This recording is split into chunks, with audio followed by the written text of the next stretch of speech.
Welcome everyone. My name is Azriel from Class A of 4 years Electric Engineering program of Electronical Engineering Polytechnic Institute of Surabaya.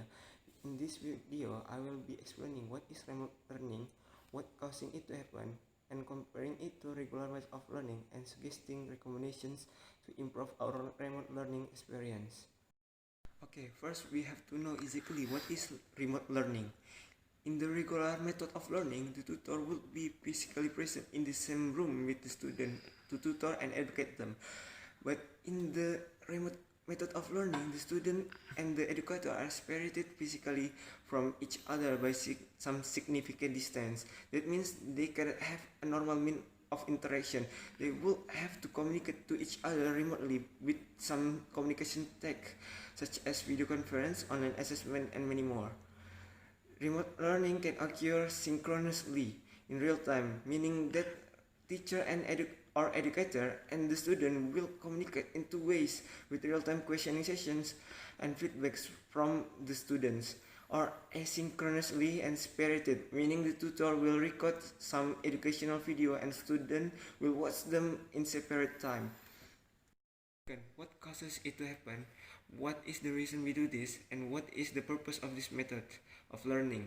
The reason is simple. The student or the educator or both are in the situation that cannot allow them to present in the same room, thus making the learning to be held in the regular method impossible.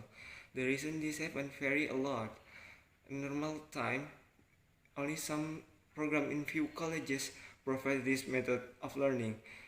The students usually choose this college program because they simply too busy to attend normal college or live too far away from a college. But after the pandemic hits, both student and educator are appealed by the society to social distancing or distance themselves from each other to ease the spread of the virus. Third, we will discuss the pros and cons of this method of learning compared to regular method of learning. Pros: less time consuming. The student and the teacher can cut away the transportation time. Second, less tiring. The benefit of no transporting is also energy saving in that transporting time. Third, more time flexible. Distance learning is not bound to a place or a room, so it can be held anywhere. That means it is easier to schedule and attend. And last is cheap. Distance learning can be held without a room and facility, so it can be held cheaper than regular method. Cons: less motivational. Learning in an isolated place can be less motivational for the student or the teacher because they are not in normal place to study or environment. No physical interaction. Humans are not naturally interact remotely through a technology, so it can be difficult to us to interact to each other in this method of learning. And last but not least is technical difficulty. When relying on a tech as a tool to teach and learn, we are prone to get bitterness of technology itself. Sometimes the tech can be malfunctioning, like losing audio or video, or losing a signal, or the teacher and the student, as the user of technological tool, fail to use it properly because inexperience.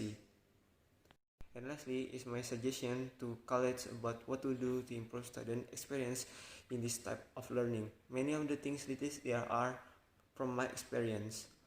First, providing online sources that can be accessed beyond learning session, so students can learn what they have to learn in case if they fail to understand the learning material within the session.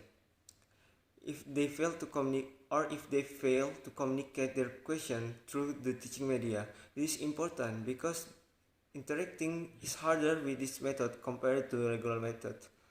Second, providing a medium to send feedbacks to the educator after the learning session ends, so it can be reviewed in the next session. in case the student fails to figure out what the question is within the duration of the learning session. Duration it is important because in the remote learning sometimes students can be not motivated enough to or too hesitant to make a question, but later can also raise a question when they review the note or material provided by the teacher or the lecturer. Third, provide tutorial to use the teaching media used by lecturers. Some students or even the educators then don't know how to use the media they are using. It will help immensely to provide some complete tutorials on how to use them, especially from college that use proprietary media that the college made by themselves and without online material on how to use them. That's it from me. My name is Dzaki. Goodbye and see you guys later.